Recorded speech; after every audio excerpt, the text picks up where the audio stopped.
राधे राधे सभी को। आशा है आप सब कुशल मंगल होंगे और आपकी पढ़ाई भी अच्छी चल रही होगी। आज का ये वीडियो एक ऐसी भर्ती के बारे में बताने का है जो इस समय मतलब कि लोगों को शायद मैक्सिमम लोगों को पता भी है एंड मैक्सिमम लोग इग्नोर भी कर रहे होंगे। तो मेरा ये वीडियो एक रिमाइंडर देने के लिए है ऐसी भर्ती के बारे में जो कि बहुत ही मतलब आप कह सकते हो आपकी लाइफ में बहुत ही इंपॉर्टेंट रोल प्ले करने वाली है। मैं बात कर रहा हूँ दिल्ली गवर्नमेंट टीचिंग वैकेंसी की, यानी कि DSSB की जो वैकेंसी आई हैं। ये इम्पॉर्टेंट इसलिए हो जाती है क्योंकि इसमें बहुत सारी पोस्ट आ रखी हैं एंड प्लस जिनको पहले मौका नहीं मिला था उनके लिए भी, चाहे वो ग्रेजुएशन की हो चाहे उन्होंने B.Ed नहीं भी कर रखी हो, तो उन सभी के लिए ये जो वैकेंसी है बहुत इम्पॉर्टेंट रहने वाली है। और लगभग इसका फॉर्म जो है वो ओवर होने वाला है, ज़्यादा टाइम आपके पास बचा नहीं है। तो वे बस यही चीज़ बताने के लिए आज का ये वीडियो रहने वाला है। तो आप देख सकते हैं ये एडवर्टाइजमेंट नंबर 3 है 2026 का, जिसमें 1979 यानी कि लगभग 1980 पोस्ट आ रखी हैं। इसमें मिनिमम एज जो है वो 18 से 20 साल है और मैक्सिमम जो है 30 से 37 है। ये चीज़ आपको समझनी है। अगर मैं बात करूँ वैकेंसी की, उससे पहले मैं यहाँ पर थोड़ा सा जो इवेंट्स हैं जो आपके नोटिफिकेशन वगैरह हैं उनके बारे में बता देता हूँ। इसका नोटिफिकेशन 29 मई को आया था, 16 जून से फॉर्म फिलअप होने थे और 15 जुलाई तक चलने थे, यानी कि मात्र 5 से 6 दिन आपके पास टाइम बचा हुआ है।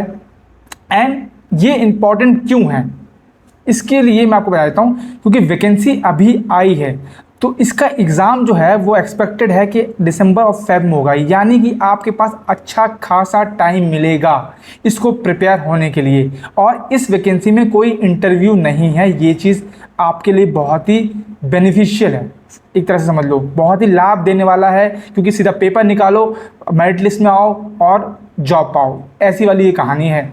ये चीज़ आपको बता देता हूँ मैं। और एक्सपेक्टेड रिजल्ट आप समझ सकते हो कि 1 से 3 महीने के बाद आ जाएगा एंड फाइनल मेरिट लिस्ट जो है वो जनवरी 2027 या फिर अप्रैल 2027 के बीच में आ जाएगी, यानी कि अगले साल के स्टार्टिंग में ही आपके हाथ में जॉब हो जाएगी। ये चीज़ आप समझ लो, कंफर्म हो जाएगी कि आपको जॉब मिलने वाली है। अब मैं बात करता हूँ वो वैकेंसीज़ की जो बहुत ही इम्पॉर्टेंट है, जिनको समझना बहुत इम्पॉर्टेंट है। ठीक है, तो आप देख सकते हैं अलग अलग क्या बोलते हैं सब्जेक्ट के लिए पोस्ट हैं, जैसे कि जूनियर साइंटिफिक असिस्टेंट बायोलॉजी के लिए 44 पोस्ट हैं, जूनियर साइंटिफिक असिस्टेंट बैलिस्टिक्स के लिए 18 पोस्ट हैं, केमिस्ट्री के लिए 37 पोस्ट हैं, लाइट डिटेक्शन के लिए 12 पोस्ट हैं, डॉक्यूमेंट्स के लिए 15 हैं, HRD QC के लिए 5 हैं और जूनियर साइंटिफिक असिस्टेंट फ़ोटो के लिए 14 हैं। इनकी अभी मैं आपको क्वालिफ़िकेशन बताऊंगा कि क्या क्वालिफ़िकेशन मांगी गई है ना। और यहाँ देखिए junior scientific assistant cyber forensic के लिए भी 81 पोस्ट हैं, अच्छी खासी पोस्ट हैं।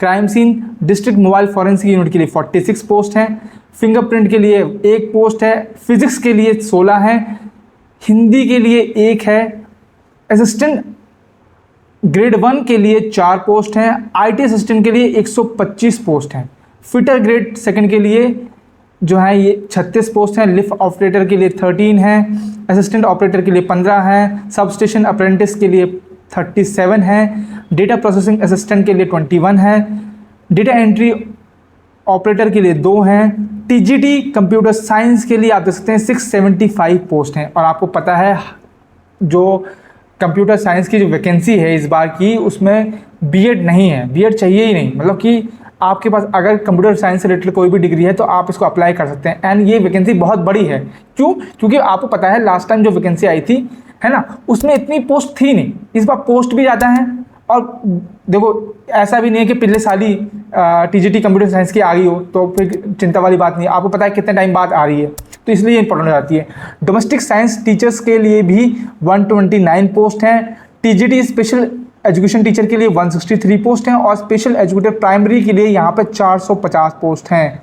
ये भी बहुत इंपॉर्टेंट होने वाला है। सब इंस्पेक्टर इलेक्ट्रिकल के लिए 19 पोस्ट हैं।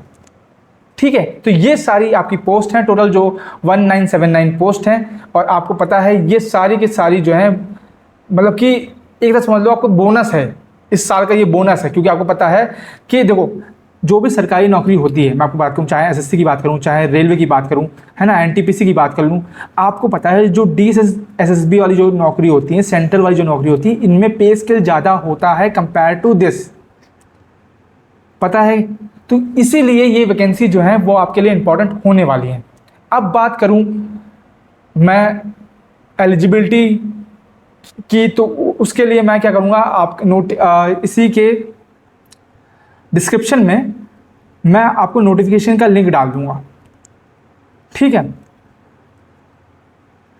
वहां से आप जाके पर्टिकुलरली हर एक पोस्ट के लिए अपनी क्वालिफिकेशन चेक कर सकते हैं। एंड मैं आपको बता दूं, ये आपको जानकर खुशी होगी क्योंकि इसमें ज़्यादातर जो है ग्रेजुएशन ही पूछा है ना। और आपको पता है जैसे बायोलॉजिस्ट असिस्टेंट है, बायोलॉजी के असिस्टेंट है, तो उसमें बायोलॉजी में आपकी डिग्री होनी चाहिए। वैसे ही जैसे टीजीटी कंप्यूटर साइंस में है, तो उसमें आपकी कंप्यूटर साइंस से रिलेटेड जो भी डिग्री हैं, है ना, जैसे कि बीटेक हो गई, एमसी हो गया, ये सब वाले बच्चे फॉर्म भर सकते हैं। और इसमें देखो, इसमें बीएड नहीं है, इसलिए ये वैकेंसी जो है वेरी वेरी इंपॉर्टेंट हो जाती है, ठीक है। तो नोटिफिकेशन में आराम से जाके आप अपना डिस्क्रिप्शन देख सकते हैं, और टाइम बहुत कम बचा है इस फॉर्म को बंद होने के लिए। तो जिन्होंने भी इस फॉर्म को नहीं भरा है वो जाके तुरंत भर लें, क्योंकि मैं आपको बता दे रहा हूँ, पेपर जो है इतना हाई लेवल का नहीं आता है, and you can easily crack it. और मैं आपको बताऊंगा कि किस तरह से आप क्रैक कर सकते हैं, मैं आपकी हेल्प करूंगा, ठीक है, इस चीज़ में। अगर मैं बात करूँ, देखो यहाँ पे मैं थोड़ा सा आपको बता देता हूँ कि कहाँ कहाँ कौन कौन से जो है एग्ज़ाम होने वाले हैं और क्या क्या पूछा जाएगा। अगर देखो आप हर एक जॉब में जो है पोस्ट कोड लगा हुआ है, अगर आप देखेंगे तो हर एक जॉब का पोस्ट कोड है, ठीक है। उसी के अकॉर्डिंग आपको पता चलेगा कि पेपर, इसमें 2 पेपर होंगे कि किस में 1 पेपर होगा, ये आपको पोस्ट कोड से पता चलेगा। जैसे कि आप यहाँ देखेंगे 34/26, 39/26 और 40/26, इसमें सिर्फ और सिर्फ जो है एक ही पेपर है, वो उसमें 200 क्वेश्चन है और 200 मार्क्स का है, ठीक है। जिसमें आपकी जनरल अवेयरनेस, जनरल इंटेलिजेंस और रीजनिंग, यानी कि मैथ्स, बेसिक मैथ्स और basic reasoning, arithmetic and numerical ability, test of Hindi language and comprehension, test of English language and comprehension. तो आप देख सकते हैं इजीली एक पेपर है, इसमें अच्छा नंबर कर जाओ, अब आपके हाथ में जॉब है, ये चीज़ आपको बता दूं मैं। और इसी के बेसिस पे जो है मेरिट लिस्ट बनेगी, मतलब कि क्वेश्चंस के बेसिस, इन्हीं के आपके जो रिजल्ट है इसी के बेसिस पे, जो रिटर्न पेपर है उसके बेसिस पे ही रिजल्ट बनेगा। ऐसा नहीं है कि इसमें इंटरव्यू है तो उसके नंबर जुड़ेंगे, ऐसा कुछ नहीं। नो इंटरव्यू, पेपर निकालो, जॉब हाथ में। सेम चीज़ अगर मैं बात करूं और भी पोस्ट की, जैसे कि 21/26 है, 22/26 है, 23, 24, 25, 26, 27, 28, यहाँ से लेके जैसे 38, 45, ये सारी जो पोस्ट हैं इनमें 2 पेपर हैं, पेपर 1 और पेपर 2, ठीक है। पेपर 1 भी आपका 100 नंबर का है और पेपर 2 भी आपका 100 नंबर का है, ठीक है। अब ये ऐसा क्यों है मैं आपको बताता हूँ। पहला पेपर जो है वो आपका जनरल स्टडीज़ का है, जनरल स्टडीज़ का, ठीक है, जिसमें आपकी जनरल अवेयरनेस आ जाएगी, मैथ्स रीजनिंग आ जाएगी, अरिथमेटिक आ जाएगी, और हिंदी और इंग्लिश में जो कॉम्प्रिहेंशन वगैरह आते हैं वो आ जाएगा, ये पहले पेपर में आ जाएगा। दूसरा पेपर जो है आपको वो सब्जेक्चुअल है, ठीक है। जैसे कि आपने टीजीटी कंप्यूटर साइंस का पेपर भरा है, फॉर्म भरा है, तो कंप्यूटर साइंस से रिलेटेड इसमें क्वेश्चन पूछे जाएंगे, ठीक है। एंड इंपॉर्टेंट चीज ये है कि पहला पेपर जो है वो क्वालिफाइंग नेचर का नहीं है, लेकिन दूसरा पेपर जो है ये क्वालिफाइंग नेचर का है, ठीक है। तो अब सिंपल सा स्ट्रैटेजी ये बोलती है कि जो क्वालिफाइंग नेचर का है उसको आप जैसे तैसे करके निकाल लो, ठीक है। मान लो कि आप स्ट्रांग नहीं हो, ठीक है, किसी सब्जेक्ट में, या फिर आपको समझ में नहीं आता, लेकिन जो सेकंड पेपर है उसको सिंपल इजीली क्वालिफाई करो, और जो फर्स्ट पेपर जनरल स्टडीज़ का उसमें अच्छे नंबर लेके आओ, तो दोनों का ऐड हो जाएगा, तो आप इजीली जो है मेरिट लिस्ट आपकी आराम से बन जाएगी, ठीक है। याद रखना सेक्शन 1 में, पेपर 1 में कोई क्वालिफिकेशन क्राइटेरिया नहीं है, सिर्फ पेपर 2 में है, ठीक है। और दोनों के बेसिस पे जो है मेरिट लिस्ट बनेगी, ये चीज़ आपको प्रिपेयर होनी चाहिए। सेम बात करें अदर जो टेक्निकल टीचिंग है, इसमें देखो जो 42/26 है ये आपका टीजीटी कंप्यूटर साइंस का है, 41/26, 43/44, इसमें भी सेम चीज़ मैंने बताई है, 2 पेपर हैं। पहले पेपर जनरल अवेयरनेस है, जनरल रीजनिंग है, मतलब वही मैथ्स एंड रीजनिंग है, अरिथमेटिक है, हिंदी और इंग्लिश है, और सेकंड पेपर जो है आपका सब्जेक्चुअल है। सेम चीज़ है, जो सेक्शन 1 है ये क्वालिफाइंग नेचर का नहीं है, ये है आपका क्वालिफाइंग नेचर का, ठीक है। इसका क्राइटेरिया है वो आपको क्वालिफाई करना है, ठीक है। और आप आराम से, मैं आपको बता रहा हूँ 200 का जैसे क्वेश्चन है, 200 क्वेश्चन है, 200 क्वेश्चन में अगर आप 130 से 140 35 मान लो, इतना भी अगर आप सही कर जाते हो तो भाई आराम से ये जॉब आपके हाथ में आ जाएगी। समझ रहे हो? अगर ये मान लो कि आप देखो सेक्शन 1 है, सेक्शन 1 आपका इजी आएगा, सेक्शन 1 मतलब बेसिक इजी टू मॉडरेट आता है, हार्ड नहीं पूछता है, इजी टू मॉडरेट। अगर यहाँ पे आप 75 से 80 नंबर भी लेके आते हैं, और यहाँ पे जो सब्जेक्चुअल पेपर है वहाँ पे आप 100 क्वेश्चन में से आधे 50 भी करते हैं, तब भी आप मेरिट लिस्ट आपके हाथ में आ जाएगी और आपका जॉब में नाम आ जाएगा। एंड मैं आपको बता दूँ कि जो DSSB है इसकी जो सैलरी है वो अच्छी खासी होती है। जहाँ पे नॉर्मल जो टीचर्स की सैलरी होती है 60 to 75 होती है, यहाँ पे वही सैलरी आपकी 75 से 80 पहुँच जाती है। ये चीज़ आपको बता देता हूँ मैं, ठीक है। ये चीज़ आपको समझनी है, इसलिए ये वैकेंसी बहुत ही इंपॉर्टेंट हो जाती है।